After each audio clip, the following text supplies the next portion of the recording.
సంగీత రా వీడియోస్ తీద్దాం యూట్యూబ్లో. ఎప్పుడు వీడియోస్ తీయడమేనా? ఫస్ట్ నీ హోంవర్క్ ఇవన్నీ కంప్లీట్ చేసుకో, తర్వాత చూద్దాం. ఈ ఫస్ట్ యూట్యూబ్ చేసేసి మళ్ళీ రాసుకుందాంలే హోంవర్క్స్. ఒక వీడియోకే ఏమైపోదు కానీ. ముందు చదువుకుంటేనే కదా అన్నీ వచ్చేది. ఫస్ట్ చదువుకుందాము, చదువుకుంటేనే ఏదైనా సాధించగలము.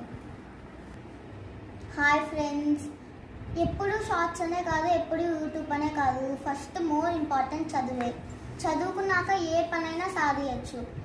ఫస్ట్ చదువుకోండి, నెక్స్ట్ ఏ పనైనా చేసుకోండి. చూడండి గాయ్స్, మేము ఇప్పుడిప్పుడే యూట్యూబ్ ఛానల్లోకి వచ్చాము. మీరు మాకు ఇంకా ఎంకరేజ్ చేయాలని మేము కోరుతున్నాము. Please like, share and subscribe to our channels. ఈ వీడియోస్ నచ్చినట్టయితే సబ్స్క్రైబ్ చేసుకోండి. ఇంపార్టెంట్గా